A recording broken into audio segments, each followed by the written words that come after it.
আমরা দুনিয়াতে আসলে বলা চলে এককভাবেই এসেছি বাবা মায়ের মাধ্যমে। আমাদের সবকিছু সিদ্ধান্ত নিতে হয় এককভাবে, কিন্তু পারিপার্শ্বিক যে পরিবেশ তার সাহায্য সহযোগিতা নিয়ে চলাই আমাদের কাম্য। তো এই নির্বাচনী প্রচারণায় আসলে আমি এককভাবে নেমেছি বিষয়টা এমন না, আমার সাথে আরো অনেকেই আছেন। তারা ভালো মানুষ, ন্যায়, সততা, ইনসাফ ইনকেলাবের সাথে আছেন, কিন্তু তাদের বিশ্বাসযোগ্যতাটা আসলে 24-এর পর আরো বিনষ্ট হয়ে গেছে। আমরা যাদেরকে নিয়ে আশাবাদী ছিলাম তাদের কারণে, তাদের লোভ, ক্ষমতা, এই যে চাওয়া পাওয়া, এর কারণে বিশ্বাসের জায়গাটুকু নষ্ট হয়ে গেছে। তো সেই জায়গা থেকে আসলে আমি এখন একা, হয়তো আপাত দৃষ্টিতে আমাকে দেখাচ্ছে, আসলে আমি একা না। আমি আশা করি অতি শীঘ্রই আমরা এক থেকে অনেক হব, অনেক থেকে আমরা হব ইনশাল্লাহ। তো আমি আশাবাদী। আমি যে প্রচারণায় নেমেছি নির্বাচনের, সেই নির্বাচনে আপনারা আমাকে জয়যুক্ত করতে হবে বিষয়টা এমন না, কিন্তু আপনারা অবশ্যই সৎ, যোগ্য, ন্যায়পরায়ণ, বিবেকবান লোককে আপনার বিবেকের জায়গা থেকে, সততার জায়গা থেকে নির্বাচিত করবেন। শরীফ ওসমান হাদির বিপরীতে যখন আমি দেখলাম কেউই দাঁড়ালো না, তখন সেই জায়গা থেকে আমি নিজেকেই মনে করেছি আমি আমাকে বিশ্বাস করি, আমার আল্লাহকে বিশ্বাস করি। সেই জায়গা থেকে আমার মনে হয়েছে যে শরীফ ওসমান হাদির যে বিপ্লবের পতাকা, ইনকালাব ইনসাফ প্রতিষ্ঠার যে বিপ্লব, সেই বিপ্লবের জন্য যখন কেউ এগিয়ে আসলো না সম্মুখ সারির যুদ্ধে, তখন আমি নিজেকেই হাজির করেছি। এখন বাকি বিচার আপনার হাতে, আপনাদের হাতে। আর আমার মূল বিচার আল্লাহর হাতে। আল্লাহই আমার বিচার করবেন। আমার যে প্রতিজ্ঞা, সেই প্রতিজ্ঞা বাস্তবায়ন করতে সর্বোচ্চ সাহায্য আমার আল্লাহর পক্ষ থেকেই লাগবে। আপনারা যারা আছেন তারা ওসিলা, তারা আমাকে সহযোগিতা করবেন। এবং ইনকিলাব মঞ্চের প্রতি আমি কৃতজ্ঞ, তারা তাদের বিপ্লবের আকাঙ্ক্ষা জারি রেখেছে।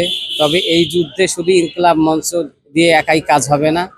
মানুষের যে আবেগের জায়গা, সেটা কিন্তু দিন দিন স্তিমিত হয়ে যায়। আমার বাবা যেদিন মারা গিয়েছিলেন সেদিন আমি যে কান্না করেছি, এখন কিন্তু আমি সেই কান্না করি না। এর মানে এই না আমি আমার বাবাকে ভালোবাসি না, কিন্তু আবেগের জায়গাটুকু কিন্তু দিন দিন স্তিমিত হয়ে যায়।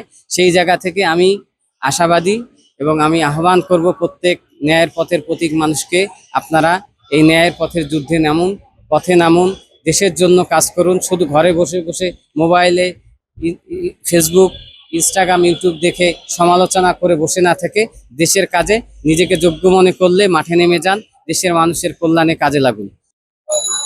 আসলে অনেকেই আমাকে আশ্বাস দিয়েছে যে তুমি নামো, আমি তোমাদের বা আমরা তোমাদের পাশে আছি। হ্যাঁ, অনেকেই পিছন থেকে আমার পাশে আছেন, সময় স্বল্পতার কারণে দিতে পারেননি, এবং বিভিন্ন প্রেক্ষাপটে অনেকেই আসতে পারেননি। সেটা কোনো বিষয় নয়। আসলে মূল বিষয়টি হলো, আপনি কোরআনে আছে যে সংখ্যাটাই মুখ্য নয়, সংখ্যা কখনো শক্তি প্রকাশ করে না, শক্তি আপনার মনে। অনেকে 25-এই মারা যায়, এবং আমরা বাংলাদেশের অধিকাংশ লোক মরার আগেই মরে গেছি। আমি চাই এই মৃত লোকগুলো জীবিত হোক। এবং রবীন্দ্রনাথ ঠাকুর যে কথাটি বলেছিলেন যে যদি তোর ডাক শুনে কেউ না আসে তবে একলা চলরে, তো সেই একলা চলরে মাথায় নিয়ে আমি এগিয়ে চলেছি। আল্লাহর রাসূল একাই শুরু করেছিলেন, নবী করিম সাল্লাল্লাহু আলাইহি সাল্লাম তিনি একাই ইসলামের যাত্রা শুরু করেছিলেন, এবং আল্লাহর রহমতকে পাশে নিয়ে তিনি ইসলামকে পরিপূর্ণতা দান করে পৃথিবী থেকে চলে গেছেন। আর আমি আশাবাদী আমার আল্লাহ আমাকে সেই হায়াত দিবেন, যাতে আমি শরীফ ওসমান হাদির অসমাপ্ত কাজ শেষ করে যেতে পারি। অবশ্যই ইসলাম, আপনারা যারা মুসলমান আছেন, ইসলাম প্রতিষ্ঠায় আপনাদের অগ্রগামী ভূমিকা পালন করতে হবে। আসলে আমরা যে ইসলাম পালন করছি, এই ইসলাম সঠিক ইসলাম নয়। আমাদের ইসলামের মধ্যে যথেষ্ট বিভ্রান্তি আছে। আমরা পড়ালেখা করতে চাই না। আমাদের কোরআনের প্রথম শব্দই হলো ইকরা, পড়ো, কিন্তু আমরা বই পড়ার আশেপাশে নেই। একজন পড়ালেখা করে আমাদেরকে সচেতন করতে চেয়েছিলেন, তিনি শরীফ ওসমান হাদি। তিনি ইনকিলাব মঞ্চ প্রতিষ্ঠা করে গেছেন, ইনকিলাব কালচারাল সেন্টার প্রতিষ্ঠা করে গেছেন। আমরা এরকম বই দিয়ে সারা বাংলাদেশ যাতে ছেয়ে ফেলা যায়, বইয়ের মাধ্যমে দেশ গড়া যায়।